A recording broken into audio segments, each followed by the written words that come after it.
এই সিরিজের পরের পর্বগুলির জন্য তোমাদের পাড়ার ভিডিও পাঠাতে পারো। 5 সেকেন্ড লম্বা, ফ্রেমটা থাকবে ফিক্সড, এদিক ওদিক প্যান টিল্ট জুম কিচ্ছু হবে না। এপার ওপার বাংলার যে কোনো প্রান্ত থেকে ভিডিও পাঠানো যাবে। এডিট করবে না কিছু, কোনো ফিল্টার ব্যবহার করবে না। পাঠানোর লিঙ্ক bongits.com/para।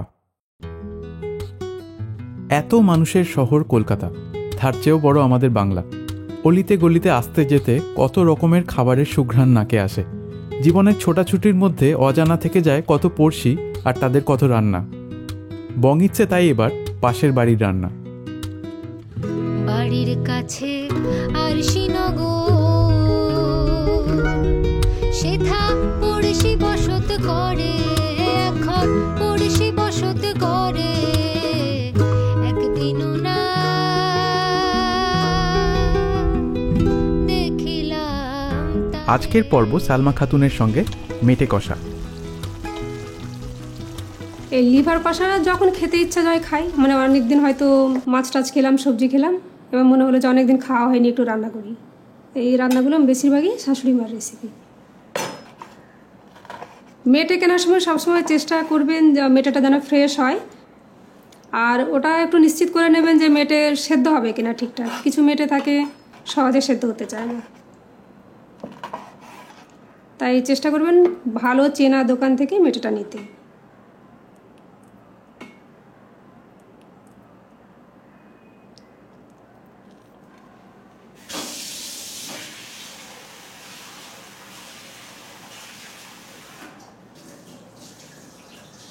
আমি এটা একদমই ফ্রেশ, যেহেতু লিভারটা ছিল আমি এটা দুবার ধুলাম।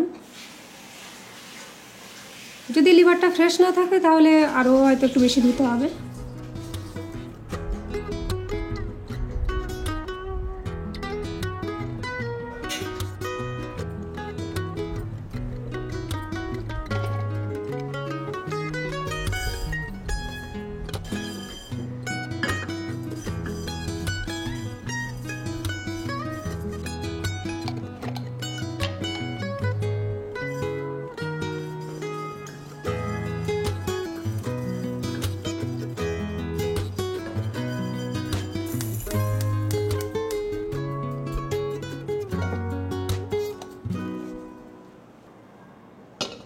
রান্নাটা শুরু করব। প্রথমে সর্ষের তেলটা গরম করতে হবে, বেশ ভালো মতো গরম, কিন্তু মানে ধোঁয়া ওঠা গরম দরকার নেই।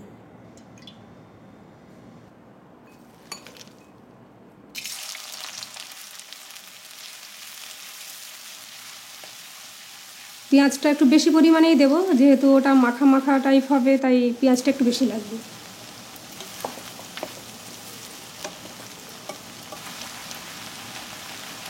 পেঁয়াজের একটু কাঁচা ভাবটা চলে যাবে, পেঁয়াজটা একটু সেদ্ধ মতো হয়ে যাবে, হালকা একটু সোনালি রং ধরবে।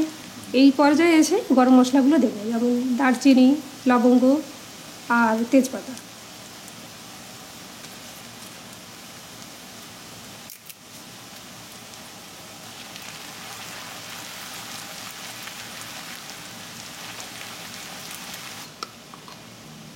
পেঁয়াজটা একদম গোল্ডেন ব্রাউন ভাজা হয়ে যাবে, বিরিস্তার মতো ভাজা হয়ে যাবে। ভাজা হলে এবার আদা বাটা, রসুন বাটা দেবো। রসুন বাটাটা পরিমাণে একটু কম থাকবে।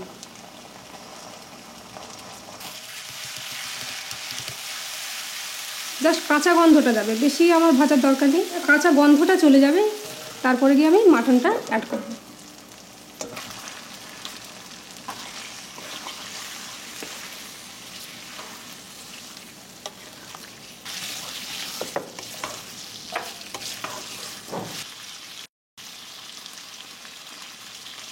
নুনটা চেষ্টা করতে হবে যে মেটেটা কষানোর সময়তেই নুনটা একদম ঠিকঠাক দিয়ে দিতে, কারণ পরে যদি আমি একদম শেষে গিয়ে নুনটা অ্যাড করি, যে নুন কম হয়েছে আমি একটু অ্যাড করে দিলাম, তখন ঝোলে নুনটা ঠিক হবে কিন্তু মেটের ভেতর নুনটা ঠিকঠাক ঢুকে যাবে।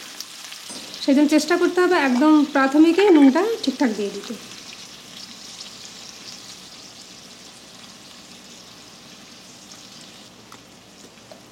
মেটেটা 1 মিনিট মতো নাড়াচাড়া করে মিক্স করে নিলাম। এরপর ফ্লেমটা, এতক্ষণ হাই ফ্লেমে ছিল, এবার ফ্লেমটা লো করে দেব। লো করে দিয়ে মশলাগুলো দেব। হলুদ গুঁড়ো, লঙ্কা গুঁড়ো, ভাজা ধনে আর জিরে গুঁড়ো যেটা বানিয়ে রেখেছিলাম ওটা দিলাম, দিয়ে এবার ওটা কষবো। আর এই কোন মশলা আমি কতটা পরিমাণ দিলাম এই সবই আপনারা পেয়ে যাবেন বং ইটসের ওয়েবসাইটে। মেটেটা ভালো করে কষিয়ে নিলাম। কষিয়ে নেওয়ার পর যখন দেখব যে তেলটা রিলিজ করতে শুরু করে দিয়েছে চারিদিক থেকে আর শুকিয়ে গেছে,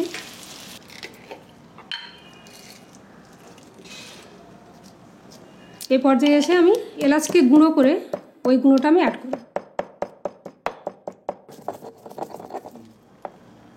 আর এটা একদম ফ্রেশ দেবো, এটা ভাজবো না। এটা ফ্রেশ দিলে এর যে গন্ধটা মানে অ্যারোমাটা খুব সুন্দর হয়।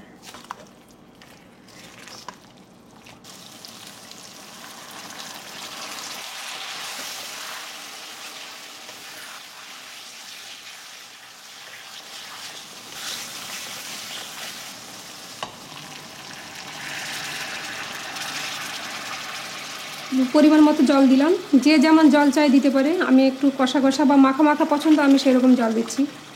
কেউ যদি মনে করে আমি একটু ঝোল রাখবো, সে একটু বেশি জল দিতে পারে।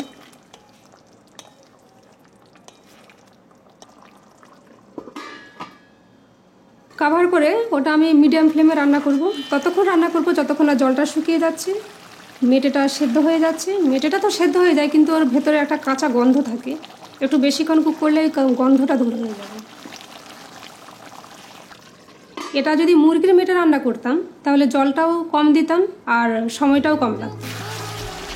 আর মুরগির মেটে তাড়াতাড়ি সেদ্ধ হয়ে যায়, সেজন্য জল বেশি দেওয়ার দরকার।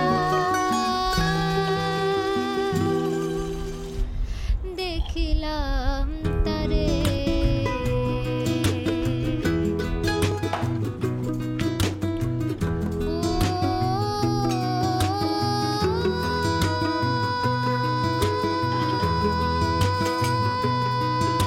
লিভার কষাটা মেনলি আমরা ভাত দিয়ে খাই, তবে এটা রুটি দিয়েও খাওয়া যায়। মানে হয়তো লিভার কষা বেঁচে রইলো, পরের দিন ওটা গমের আটা রুটি দিয়ে খেলাম।